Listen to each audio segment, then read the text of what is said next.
SoulCap made these things especially for the African American women to wear, but the Olympics. This was the exact statement that they said. They're gonna ban them because the cap doesn't fit the natural head. What the hell is the natural head?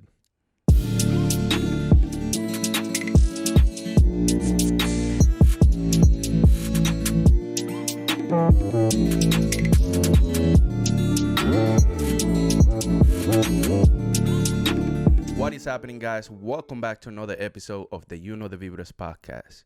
Do you know the Vibras? Cause we know the Vibras. This is your host, Michael Carrasco, aka Mr. Golden, and as always, I'm with my boy. Wanda Don. And in today's episode, we're going to be talking about the 2020 Olympics and some of the controversies that have come up with it.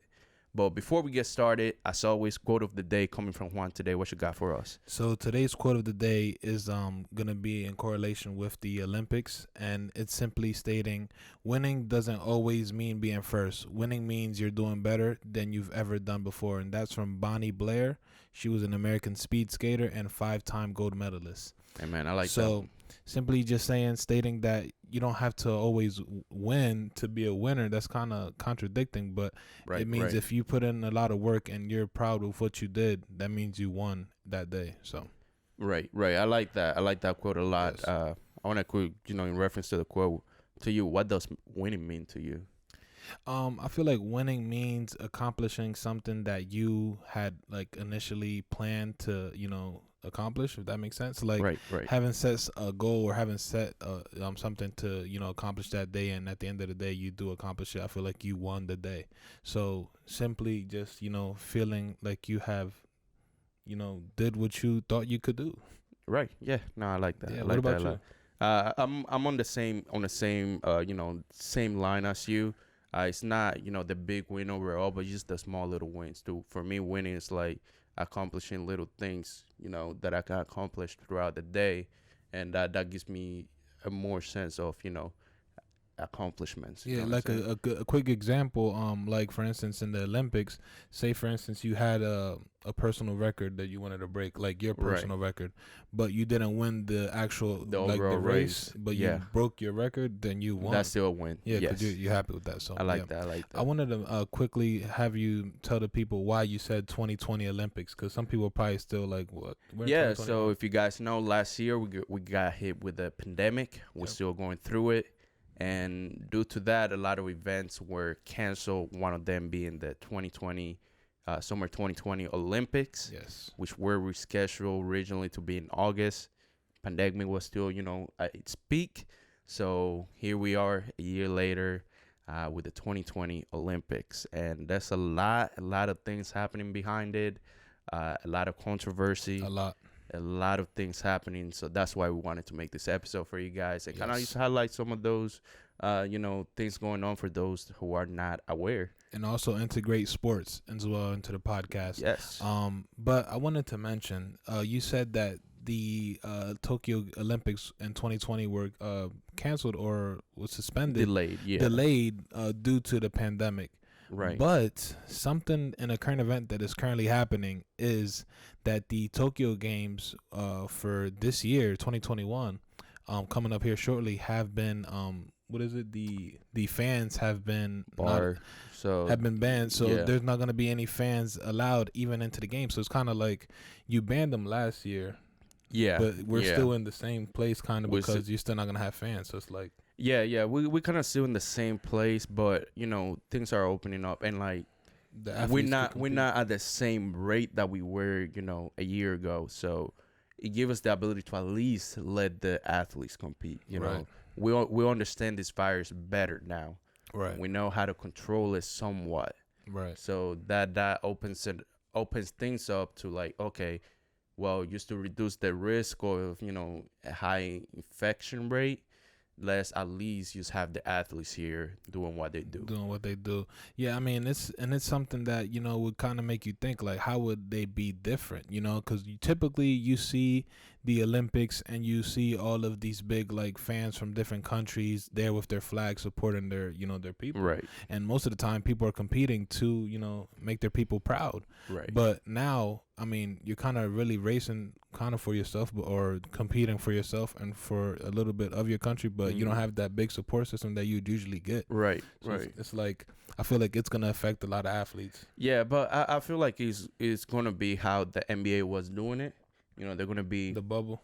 essentially in a bubble where it's just athletes there, and just have virtual fans, Right. where fans are able to virtually, quote unquote, purchase Engage. seats and engage with the athletes.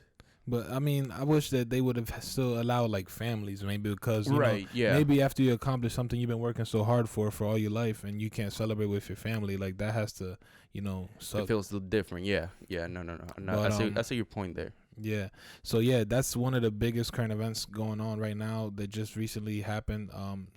But one of the biggest ones has to be Sha'Carri Richardson, the super fast, super, athlete, track star that has recently been removed from the Olympics team. Suspended due to testing positive for marijuana. So what do you think, man? I mean, it's something that a lot of people have been talking about. A lot of athletes are behind supporting her, which I'm glad to see. But what is your take on it, man? Like, it's not a performance-enhancing drug. It is not. So I'm going to do, actually, before I get into it, I want to point out somewhat of a meme that I saw on Instagram the other day. And it said, like, the quote said, "I'm surprised that she smoked and still ran that fast." Yeah, that's what I heard a lot of people mentioning. That if anything, it should make her slower. Exactly. So that's even scarier to think that she's even faster than when she's actually running and still breaking records. Exactly. You know what I mean? And also, like LaMelo Ball from the Charlotte Hornets, he had said, if it's not crack, let her run track. Right. Right. Like, at the end of the day, a lot of athletes do smoke weed. Yeah. They're not open, publicly doing it. Yep. But, marijuana actually helps, with pain. And athletes go through a lot of pain in training, after games. So she probably was using it as a way to cope with the pain that, from running, especially running. Well, it wasn't really from the running. It was from her mom passing away. That was her reasoning behind it. That too, yeah. But like you mentioned, there has to be a ton of athletes that do it. Oh, yeah, especially in the Olympic Games that have been doing it. Probably stop now due to seeing her consequences. But I've noted, or I've seen that Michael Phelps was smoking while he was swimming, supposedly back in, I don't know the exact year, but when he won a gold medal, he was I think he actually tested positive for it, and they didn't take him out of it. And it makes you think a little bit, and I'd hate to bring race into it, but is there a target on, the minorities back in these games? Right. Yeah, no, I see that point, and, the next couple ladies that we're going to be talking about, race kind of, plays a big role. Yes. On those decisions. Yeah. But yeah, like, it's, on the topic of marijuana, it's not a, like you say, it's not a, what do you call it, performance enhancing drug. It's not even a drug. Yeah. To begin with, it's a plant that grows naturally. It was legal in the state that she did it as well. And it's legal in most states in the United States. Right, and in most countries outside of the United States. Yeah. There's a lot of countries that, marijuana is legal. It's used for medical purposes.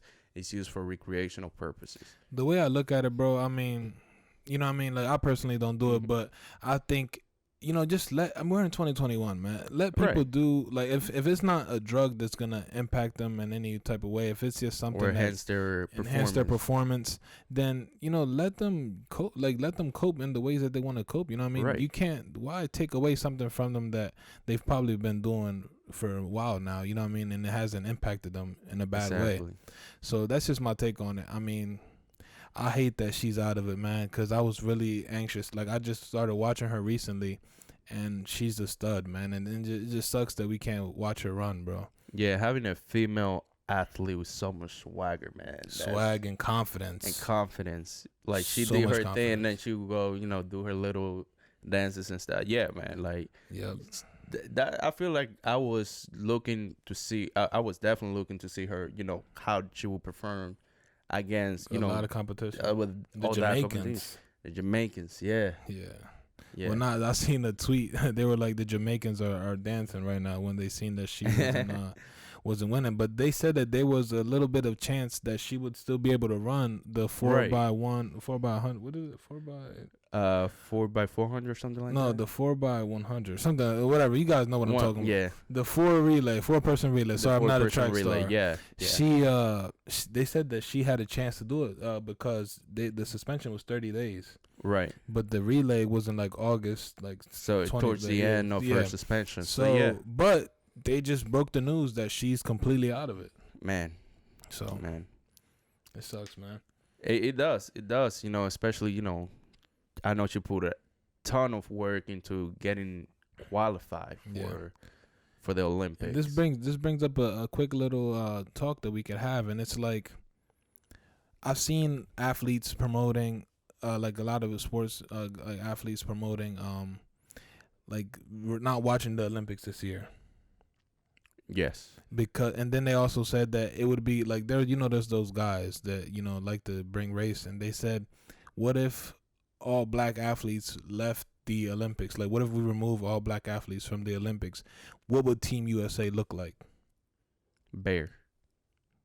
And I think without black athletes or minority in general, I feel like the Olympics really would not be anything. There would be no gold medals in the United States, in my opinion. Yeah. I mean, some of the biggest stars, some of the best athletes in the United States, they come from people of color. People of color.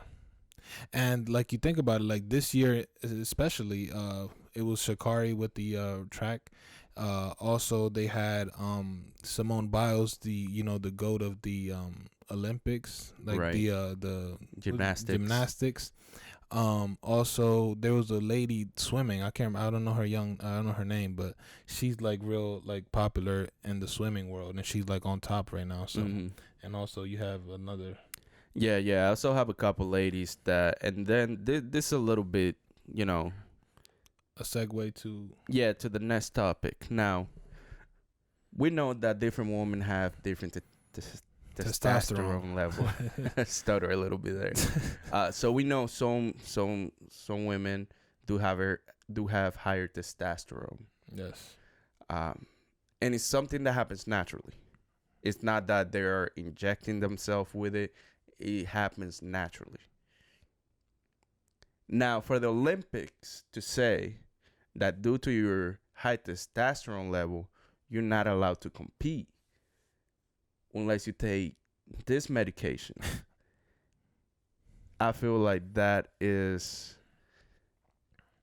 I can't agree with it. Nah, not at all. That's messed up. I mean, it's something that's you're naturally already have these things in your body. So why are you going to try to remove them from me to minimize my performance? Exactly.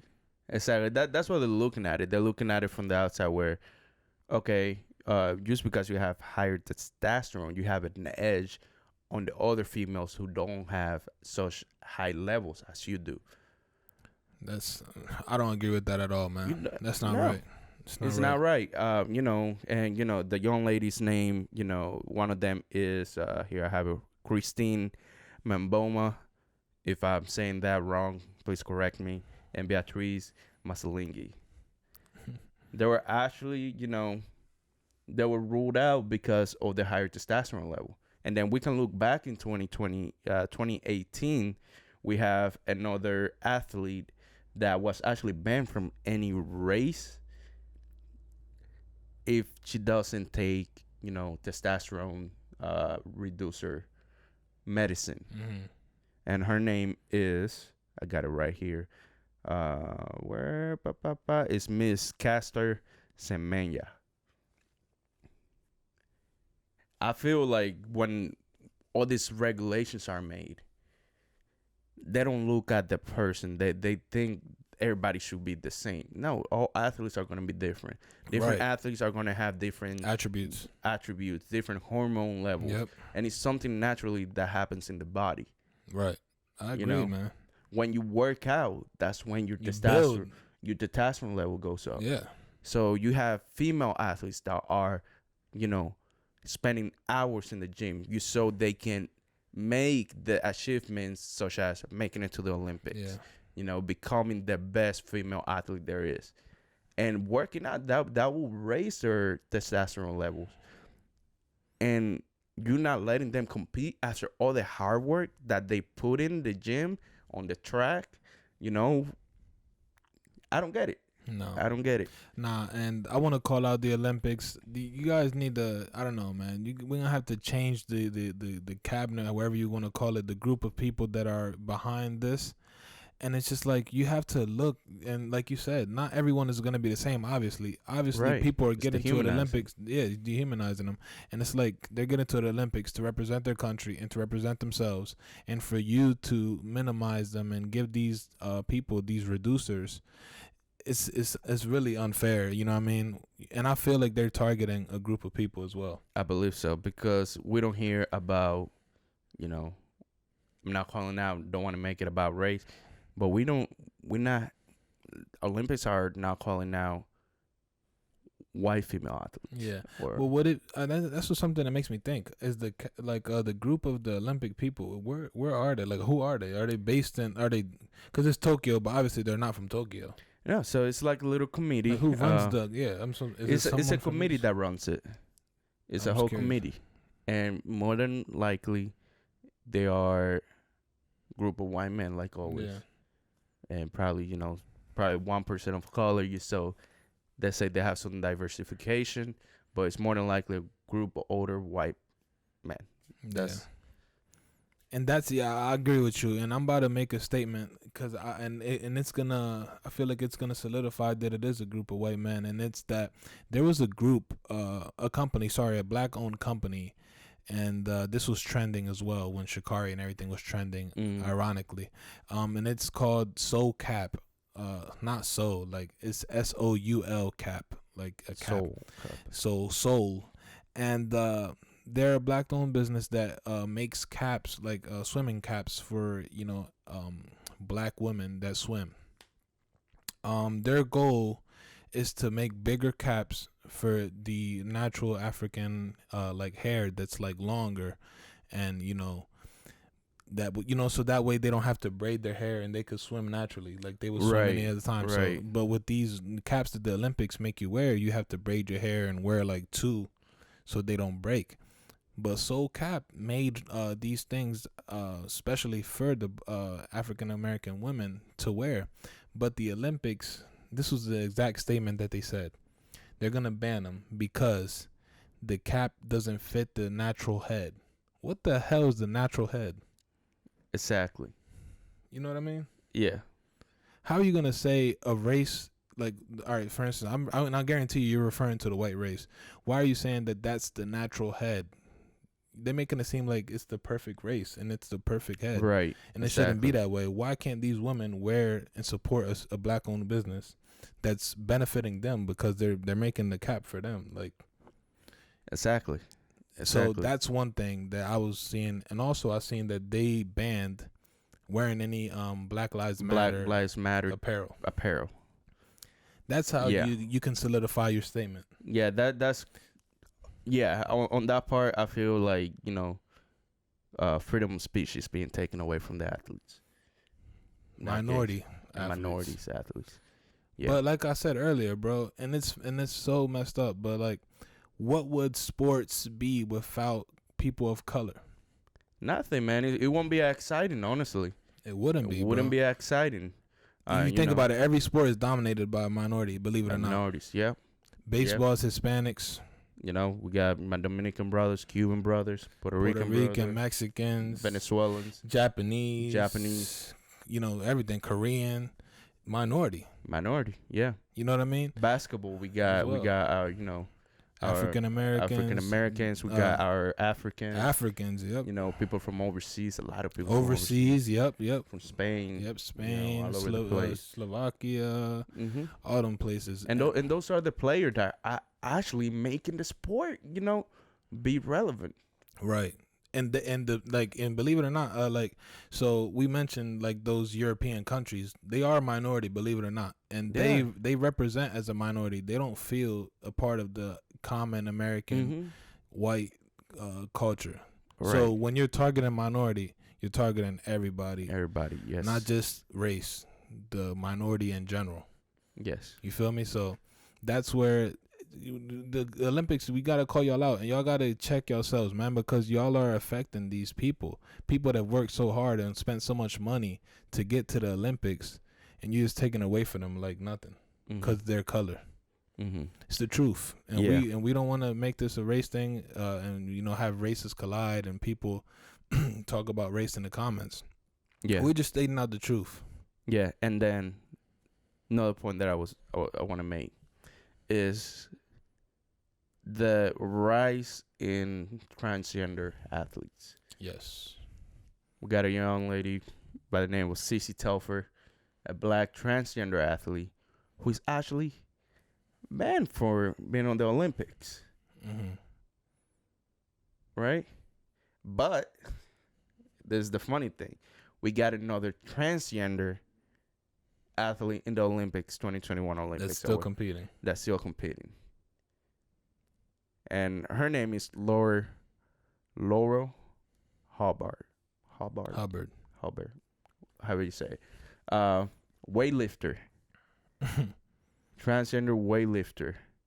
Now, how is that a transgender weightlifter doesn't have a competitive edge over the other females, you know, weightlifting in the competition versus, you know, the young ladies that have higher testosterone levels or the transgender athlete that runs? How is that fair? It's not fair. How is that fair? My take on it, honestly, they should not be able to compete in general. If you're gonna remove it from somebody, remove it from the whole community. You gotta do as a group collectively. Yeah. Now you start get little groups here and there. Yeah, but like if you completely are done like the process of the transgender process and like your hormones are at the equal level, then I feel like it's fine. Yeah. But if you're, you know, normal, you know, you haven't been through the process and you're just doing it to, you know, shine and make these other women that, you know, actually have been hard working and, you know, working to be great in these things, and you're just gonna take it away from them, I don't think it's fine. So I feel like they should just take it away completely as a in a whole, and not just as a whole, just target one group of I agree 100% with that, you know, and point out, yes, I believe, you know, for transgender, you know, women, yes, I'm not saying there shouldn't be like a, you know, like a process of how to qualify them, because I know it's going to be a little different. Yeah. But if you have that process, you got to make the process fair for everybody. You can't just, you know, pick and choose. Right. Based on race, based on, you know, or your accolades and, you know, what you have achieved in the past. It just got to be, you know, one decision. Okay, if you don't meet these qualifications, you can't compete. Right. Fine. Yeah. And then for, you know, all natural female athletes, they shouldn't be put in a position where they have to choose, you know, taking chemicals that can harm them in the long run, you know, reduce their performance and be harmful for their body, you know. Yep. You shouldn't, you know, if they're all natural, they pass every single qualification, they should be able to compete. I agree, for sure. That's how I see it. They should, man. And hopefully the Olympics, I mean, obviously it's too late for these ones. I mean, they already made their decisions. But hopefully for the next Olympics, things do change, and hopefully we see a change. It's a long shot to ask for it, but hopefully we do. That's all we could do, man. That's all we can do. That's right. But shout out to Sha'Carri, shout out to SoulCap, shout out to the ladies you mentioned, shout out to Simone Biles. all those queens that through Basically, adversity still making it happen. Yes. Yes. You know what I mean? You got a big target on your back, and all you do is go out there and do things, Execute, and let the haters talk. Just keep doing your thing. Keep surprising us with the great performances. Yes. Keep making your race, your family. Keep making everybody around you proud of you. Yeah. Amen. So thank you guys for tuning in to this episode. This was a little sum up on the consequences and the controversy that has been going on with the Tokyo Olympics. Let us know in the comments how you guys feel about this. I mean, it's a tough topic and a tough talk, yeah. but it had to be known, man. It had to be known. Yeah, it might be even a little touchy, but it's touchy. We have to. Us as men of color, we have to support our women of color. For sure, 100%. Yeah. But thank you guys for tuning in to this episode. Make sure to like, comment, and subscribe on the episode. Share with your friends.